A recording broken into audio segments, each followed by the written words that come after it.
आदाब दोस्तों। जम्मू कश्मीर में होने वाले विधानसभा चुनाव से पहले कांग्रेस पार्टी ने यहां पर बाजी मार ली है। दोस्तों, कांग्रेस पार्टी ने चुनाव से पहले ही बीजेपी को जबरदस्त झटका दे दिया है। किस तरीके से, आगे इसके बारे में आपको जानकारी देंगे। साथ ही साथ दो और बड़ी खबरें आपके सामने रखेंगे। दूसरी बड़ी खबर, अब मोदी सरकार और उनके गठबंधन में जबरदस्त बगावत देखने को मिल रही है। खबर यह है कि वक्फ बोर्ड बिल के खिलाफ नायडू और नीतीश कुमार खुल करके आ गए हैं और उन्होंने अब इस कानून के खिलाफ आवाज उठाने की बात कही, इस बिल का विरोध करने का फैसला किया है।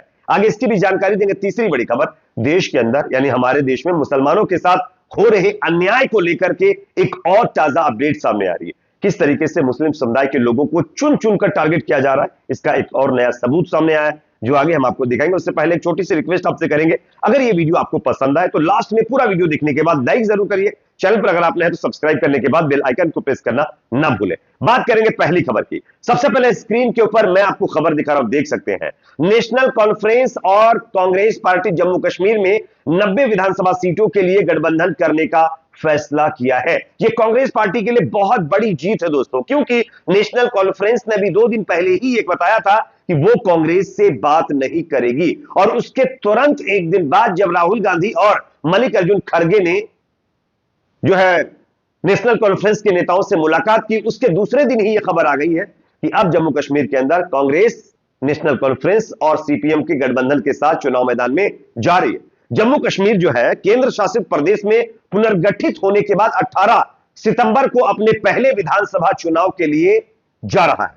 पहले चरण में 24 सीटों में से 16 कश्मीर और 8 जम्मू क्षेत्र में है। पहले चरण में 18 सितंबर को 24 सीटों पर मतदान होगा। सूत्रों के मुताबिक जो जानकारी मिली है, इसके हिसाब से पहले चरण की 24 सीटों में से नेशनल कॉन्फ्रेंस 13 सीटों पर चुनाव लड़ सकती है, जबकि कांग्रेस पार्टी 10 सीटों पर और सीपीआईएम 1 सीट पर चुनाव लड़ेगी। नेशनल कॉन्फ्रेंस के आवाज पर अब्दुल्ला और लोकसभा में विपक्ष के नेता राहुल गांधी और कांग्रेस अध्यक्ष मल्लिकार्जुन खड़गे के साथ हुई बैठक के बाद यह फैसला लिया गया है और यह अपने आप में कांग्रेस पार्टी के लिए बहुत ही अच्छा फैसला है, क्योंकि अगर कांग्रेस अकेले मैदान में जाती तो शायद उसको उस तरीके का फायदा नहीं मिल पाता जिस तरीके का फायदा अब उसको मिल सकता है, क्योंकि बीजेपी के साथ कोई पार्टी गठबंधन करने वाली नहीं है। जिसके चलते बीजेपी ने यह फैसला किया है कि वो अब इंडिपेंडेंट यानी जो निर्दलीय उम्मीदवार होंगे उनका समर्थन करेगी, यह बीजेपी का कहना है। वहीं दूसरी तरफ नेशनल कॉन्फ्रेंस और कांग्रेस पार्टी और सीपीएम मिलकर के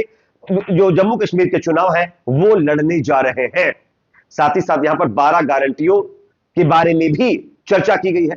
अनुच्छेद 370 की बहाली, जम्मू कश्मीर को राज्य का दर्जा बहाल करना और 2000 में तत्कालीन विधानसभा द्वारा पारित स्वायत्तता प्रस्ताव को लागू करना भी अब इन पार्टियों के द्वारा फैसला लिया गया है। इन पार्टियों के द्वारा यह कमिटमेंट की गई है, तो यह अपने आप में एक बहुत बड़ा फैसला है और कांग्रेस पार्टी के लिए अच्छी खबर है। साथ ही साथ दूसरी बड़ी खबर, दूसरी खबर सामने आ रही है। वक्फ बोर्ड बिल पर अब बीजेपी अकेली पड़ गई है। अभी तक ऐसा लग रहा था कि भारतीय जनता पार्टी के साथ तमाम उनके गठबंधन साथी इस बिल पर समर्थन देंगे। हालांकि कुछ पार्टियां समर्थन देती हुई नजर भी आई शुरुआत में, और अब खबर आ रही है कि नीतीश कुमार और चंद्रबाबू नायडू ने वक्फ बोर्ड बिल के खिलाफ विरोध करने का फैसला किया। स्क्रीन पर खबर मैं आपको दिखा रहा हूं, आप देख सकते हैं। वक्फ बोर्ड बिल संशोधन का मामला जब से सुर्खियों में आया है तब से वक्फ बोर्ड से जुड़े कई नए विवाद सामने आ गए।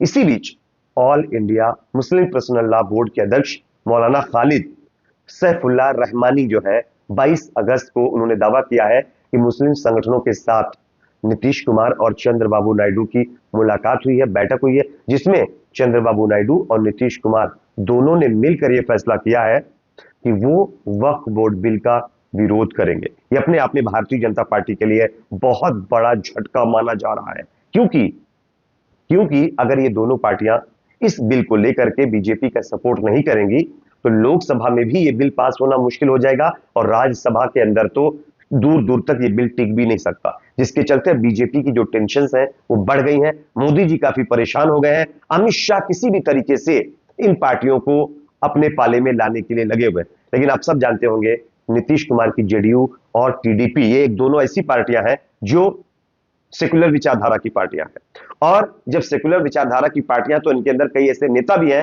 जो मुस्लिम समुदाय से ताल्लुक रखने वाले हैं। और उनके प्रेशर की वजह से अब नायडू और नीतीश ने पलटी मार दी है और इन दोनों ने कहा है कि वो अब इस बिल का विरोध करेंगे। ये अपने आप में बीजेपी के लिए बहुत बड़ा झटका माना जा रहा है, क्योंकि अभी फिलहाल मौजूदा सरकार में नायडू और नीतीश अहम भूमिका निभा रहे हैं। अगर ये दोनों मिलकर के मोदी जी से समर्थन वापस ले ले तो शायद मोदी जी प्रधानमंत्री भी नहीं रहेंगे।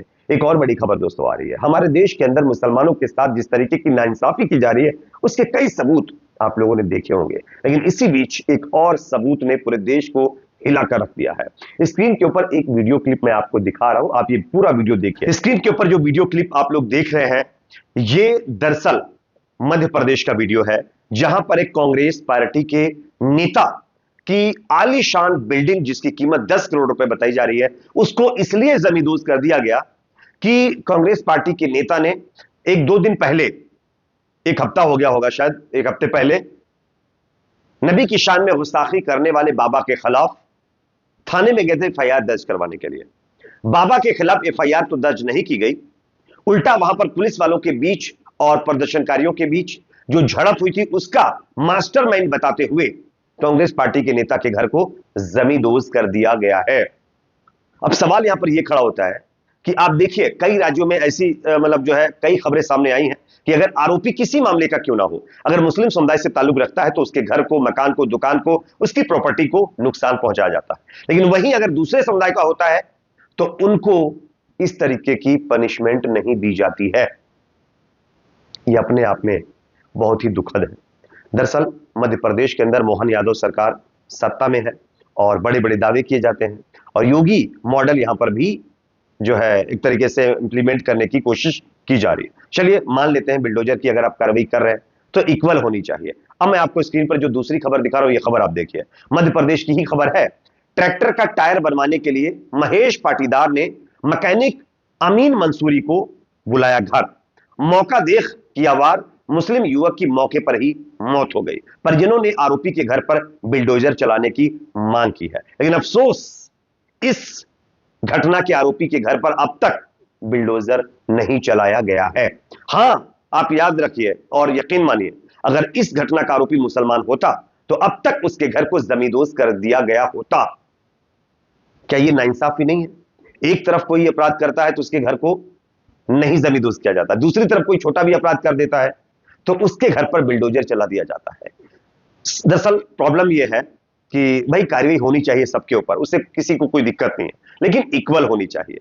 आप पार्शलिटी ना करें, यह लोगों की तरफ से कहा जा रहा है। खैर, इस पर आपकी क्या राय है कमेंट सेक्शन में जरूर बताइए। वीडियो को लाइक, शेयर, चैनल को सब्सक्राइब जरूर करें।